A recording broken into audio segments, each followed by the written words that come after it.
20 centímetros. A 6 kilómetros ya el 70%, y cuando íbamos a 10 kilómetros, la mitad de las plantas estaba a una densidad acorde y la otra estaba totalmente desfasada.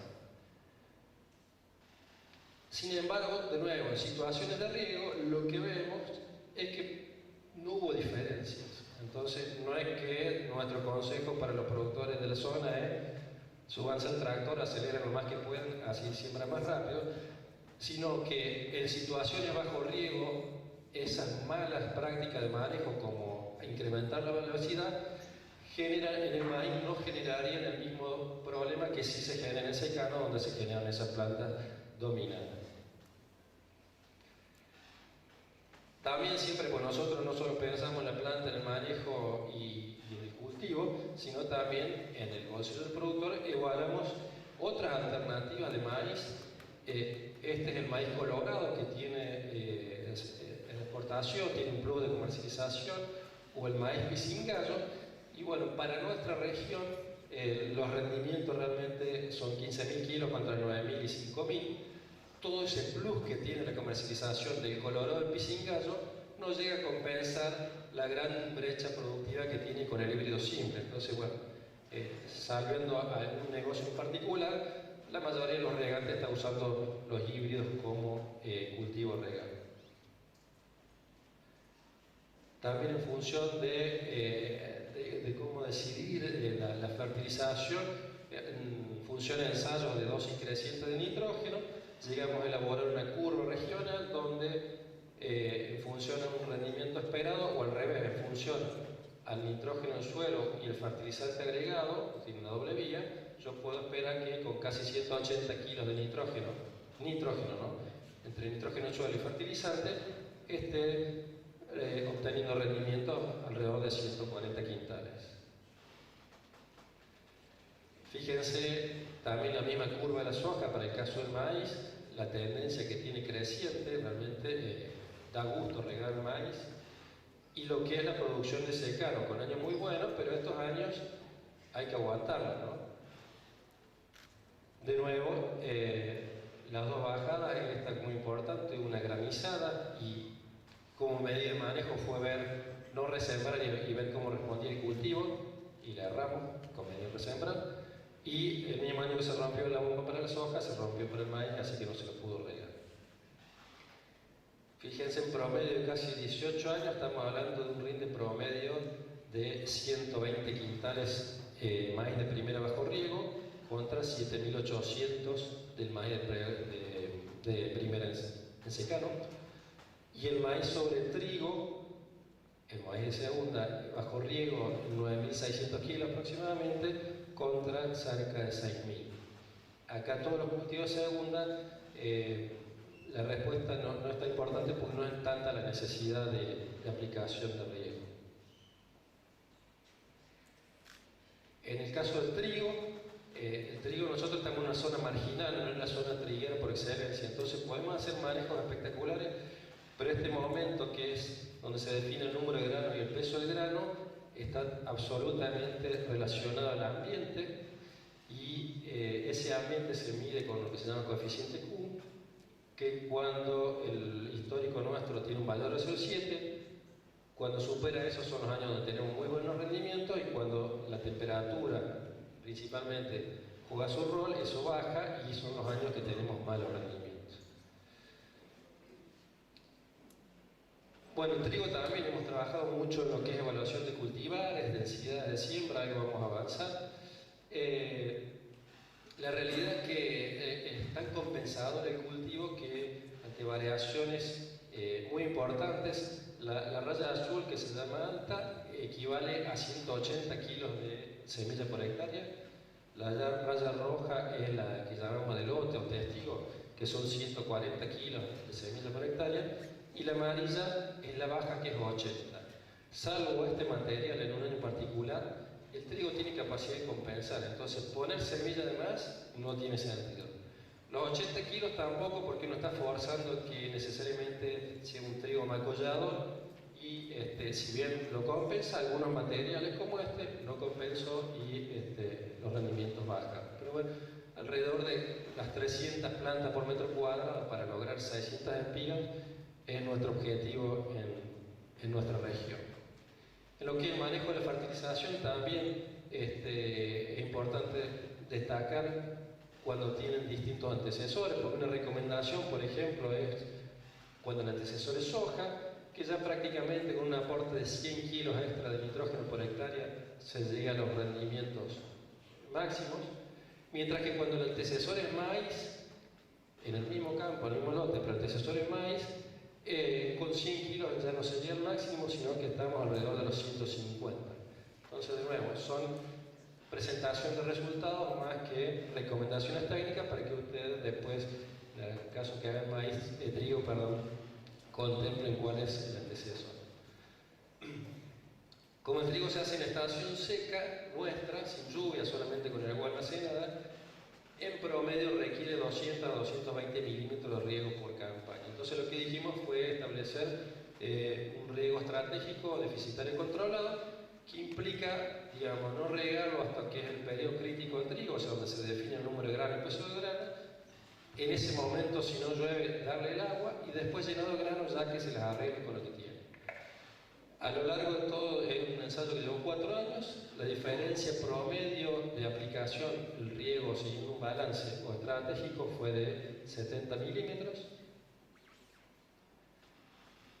Ya vamos a meternos en producción, pero lo que logramos que la eficiencia de uso de agua en general fue la misma, pero de cada milímetro aplicado fue mucho mayor en un sistema de riego deficitario. Y los rendimientos fueron 6.000 contra 5.500, o sea, 700. Esos 70 milímetros con esa relación 10 a 1 al trigo, casi calcada, rindió 7 quintales menos. Lo que pasa es que en un sistema de manejo nuestro, que el pivot se mueve, si esos 70 milímetros los llevo a otra posición, por ahí puedo tener 2 superficies con menor rinde que una con rendimiento potencial, ¿no? Todo también referido al costo de la energía posterior. Y bueno, el trigo también, la tendencia es a incrementar los rendimientos. Verán muchos circulitos acá de qué pasa. Bueno, tenemos años de granizo, años de rotura de bomba y años con y años de la enfermedad que se nos escapó y realmente el trigo lo pagó.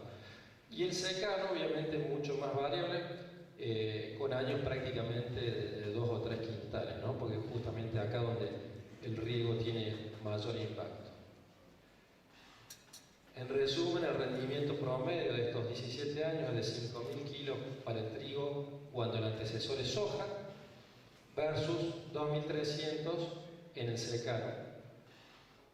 Y en el caso del trigo, cuando se siembra sobre maíz, tenemos un rendimiento de 4.500 contra 2.000. Acá, justamente, esa aplicación del riego hace que por lo menos se duplique la producción. Y finalmente, no sé cómo estoy de tiempo, Luis. Les quería mostrar algunos resultados de riego por goteo enterrado. Son las mismas cintas que tiene el riego superficial. Solo la diferencia es que es en siembra directa continua, sin movimiento del suelo y pensado para regar cultivos extensivos, trigo, soja y maíz, donde muchas veces las líneas de los cultivos no coinciden con las líneas de los goteros. Experiencia de goteo enterrado en Argentina hay mucho en caña de azúcar, pero bueno, se pone la cinta justamente por debajo de donde va la planta, con excelentes resultados, pero no había experiencia para cultivo intensivo. Hubo que adaptar maquinaria porque realmente la necesidad de potencia para incorporar la cinta es bastante grande. Las cintas en nuestro caso están instaladas un módulo a 25 centímetros, el otro a 30. Acá están los módulos, uno de lo que era antes John Deere Water, ahora se llama Plastro, y el otro Netafim, que es empresa histórica en lo que es riego por goteo. Algunas empresas inventaron la máquina para poder incorporar las cintas de goteo. Fíjense la cobertura y ahí va la máquina incorporando los goteos. Acá no había tanto rastrojo, pero es suelo sin mover. Y bueno, el goteo tiene un costo importante. Yo no tengo los números porque las empresas todavía no nos quieren decir, pero sí era importante, o el trabajo que nos encomendaron era cuál era la distancia óptima para nuestro suelo, de manera que se pudiera hacer una recomendación, porque de poner las líneas de goteo a 1 metro o a 1,20 m, esos 20 centímetros son muchos miles de metros de cinta que se ahorrarían en el proceso de inversión, ¿no? Entonces, nosotros tenemos a 80 centímetros entre líneas, a 1 metro, a 1,05 m y a 1,57 m. Y para ver cómo funcionaba y un poco con el chip del riego por aspersión, que uno riega siempre uniforme, lo que hicimos fue medir la distribución de agua en el subsuelo, ¿no? Y esta línea roja representa donde irían las líneas de goteo, y estos son sensores que están puestos sobre la línea de goteo, a la mitad de la línea de goteo, que sería la situación más desfavorable, y a 1/4. Entonces el trabajo fue evaluar las distintas láminas de riego, cómo se distribuían. El primer resultado, como todo sistema, tiene muchos pros y tiene sus contras. Uno de los contras es que no llega muy bien a la superficie, entonces no hay láminas de emergencia. O sea, hay que esperar la lluvia, o hay que tener, en otros países usan sistemas de aspersión para la emergencia y después riegan. No es que la raíz empezó a tomar agua del goteo, no hay problema. Entonces el cero representa donde está el goteo y a los 30 centímetros donde está ubicado. Y para una lámina de 20 milímetros esa es la distribución, o sea, en el goteo la distancia más larga o a 1/4 de línea. Y esta cuando la lámina es de 40 milímetros, que un poco busca lo que nosotros buscamos, que es la distribución se homogeneice horizontalmente, aunque también, fíjense que una lámina de 40 llega a haber variaciones en contenido de humedad hasta cerca del metro.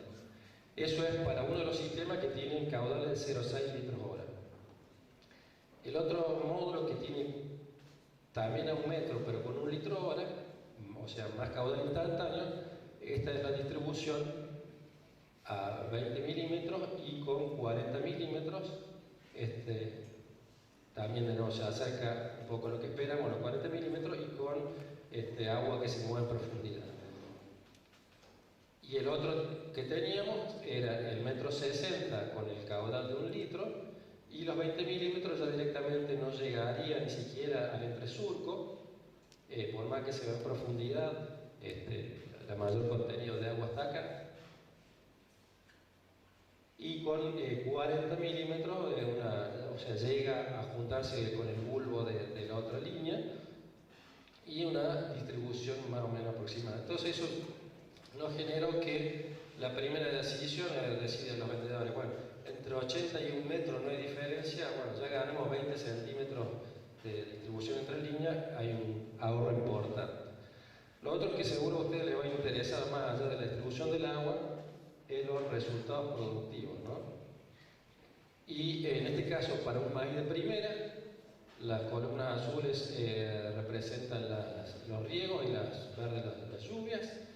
A lo largo del ciclo, 136 milímetros de riego, 380 de lluvia, un consumo de cultivo de 500 milímetros, un rendimiento de 130 quintales, muy similar, aunque nosotros no estamos comparando sistemas, sino que estamos viendo la adaptación de las tecnologías al sistema productivo. Independiente que uno sea mejor que el otro, no buscamos eso. En el caso de la soja de segunda también, 115 milímetros de riego, 360 de lluvia, un consumo de casi 500 milímetros, un rendimiento de 29 quintales, muy similar al que hemos logrado en aspersión. Y ayer se estuvo trillando el trigo de esta campaña, y por suerte tanto en aspersión como en goteo, que también hemos aprendido un poco a manejar el goteo, el rendimiento promedio fue 6.000 kilos por hectárea, muy por encima de los 5.000 que veníamos logrando el promedio, así que en ese sentido les cuento esto de los 6.000 porque las otras dos campañas no nos fue tan bien, pero no se los voy a contar. Pero ahora que ya más o menos tenemos cómo se maneja el sistema, hemos logrado el mismo rendimiento que logramos en la expansión, lo que ya ahora con este manejo, lo que vamos a empezar a evaluar cantidad de milímetros, eficiencia de uso y todo lo demás. Y bueno, con eso era un poco lo que quería presentar, nuestra experiencia particularmente para el centro de la provincia de Córdoba. Gracias.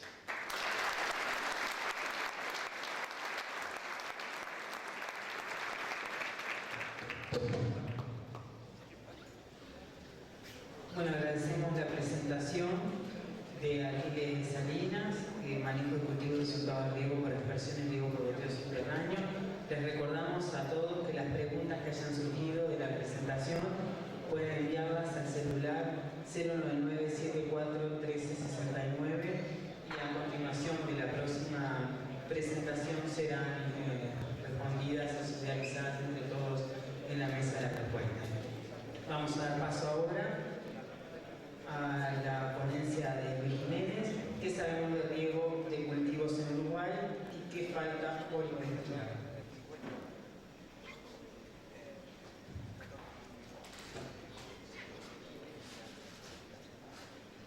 Bueno, buenas tardes de nuevo. Bueno, como se decía, la charla la titulamos ¿Qué sabemos del riego suplementario en cultivos en Uruguay y qué falta por investigar? Agrego suplementario porque vamos a hablar de los cultivos que en el Uruguay se desarrollan básicamente en condiciones de secano y dejamos del análisis al arroz. El porqué del título de esta charla es porque durante bastante tiempo los pocos investigadores que hay en el Uruguay que trabajamos en el riego de cultivos, hemos argumentado que la información nacional de riego de cultivos era baja, que no había líneas de investigación de largo plazo y que la profundidad de la información generada no era la más adecuada. Nos parece que esta situación ha variado en los últimos tiempos. Que el país ha decidido invertir en investigación de riego. Hay varios fondos dedicados a eso. Desde línea el fondo FPTA, desde línea también fondos concursables, proyectos internos. Desde la ANI, varios fondos de investigación y desarrollo han aprobado proyectos de riego. Desde la CSIC, también de la Universidad de la República, se ha apoyado este tema. Por lo tanto, la situación ha tenido algunos resultados y en los últimos tiempos creemos que esto ha variado. Que sabemos un poco más de riego y que era un buen momento de pasar una línea y ver realmente qué es lo que sabemos y qué nos falta por investigar. En el trabajo escrito, que todavía no recibieron, pero seguramente dentro de un rato van a llegar los libros, en el trabajo que me correspondía, intentamos caracterizar la historia de investigación en riego en el país con la información publicada, que ya data de 40 años. Hay trabajos publicados que tienen 40 años en el país de riego en cultivo. Caracterizamos esas 4 etapas, habíamos visto, de generación de información en este tema, las instituciones que las generaron, los productos, los cultivos en los que se trabajó, pero realmente en la charla no vamos a poder hacer ese tipo de análisis porque no nos va a dar el tiempo y vamos a hacer énfasis en lo que hemos generado en la Facultad de Agronomía, acá en la estación Casinoni, que también tenemos cierta historia ya. Hay 20 años de generación de información. Los primeros ensayos en riego de cultivo lo hicimos en el año 1993. Ya hemos trabajado prácticamente todos los cultivos de verano. Los trabajos comenzaron en algodón, siguieron en maíz, en sorgo granífero, en sorgo azucarado, en girasol y bueno, y algún tiempo también en soja, ¿no? Por lo tanto, había que pasar la raya. Y eso vamos a intentar con la información generada acá. Yo creo que esta charla también se va a complementar para lograr el título, digo, con la información que va a presentar Álvaro Otero de parte de la información generada de niña y qué es lo que se está haciendo. Bueno, si es que puedo pasar. La primera pregunta que orientó la línea de investigación de riego en cultivos es esta que aparece aquí, ¿no? Si se justifica el riego suplementario de cultivos de verano en Uruguay. Y el argumento básicamente es, hay dos argumentos. Primero, que tenemos una historia de haber producido cultivos de verano en secano durante toda nuestra historia agrícola. Y la segunda, que los países que realmente riegan tienen climas totalmente diferentes a los nuestros. Básicamente, en el mundo, si uno analiza países y regiones donde el riego es importante, son en climas áridos y subáridos, donde las precipitaciones en general no superan los 400 a 500 milímetros. Nuestra situación todos sabemos que es bien diferente. Las precipitaciones promedio anuales andan en 3 veces los valores que mencionamos anteriormente y con bastante estabilidad anual. Por lo tanto, estamos en una situación bien distinta. Entonces vamos a tratar de justificar la utilización de esta tecnología, no desde el punto de vista económico, mañana va a haber charlas que van a introducir el tema económico, sino desde el punto de vista de la situación hídrica de los cultivos de verano en el país. No obstante que tenemos 1.200 milímetros de precipitación, vamos a tratar de analizar más información para redondear cuál es la situación hídrica de los cultivos de verano. El primer factor a analizar es la capacidad de almacenamiento de agua disponible. Desde el año 2001 y anteriormente con otros trabajos, tenemos bastante información de cuál es el potencial de almacenar agua de los suelos de nuestro país. Y si uno se fija en el área agrícola, básicamente del litoral del país, donde se desarrolla el 85% del 1,5 millones de hectáreas que tenemos adjudicadas a cultivos de verano realizados mayoritariamente en secano, vamos a ver colores verdes y celestes. Esto está indicando una capacidad de almacenar agua en el suelo que varía entre 80 y 160 milímetros aproximadamente. Por lo tanto, podríamos, en base a esta información, concluir que tenemos unas 120 milímetros de capacidad de almacenamiento promedio en los suelos del país. Hasta el año 2000 había información que indicaba que los cultivos de verano en Uruguay, y básicamente la información era generada al maíz, tenían un consumo hídrico del orden de los 500 milímetros. Por lo tanto, si relacionamos estos dos valores, la capacidad de almacenar agua de los suelos, el potencial de almacenar agua y las necesidades de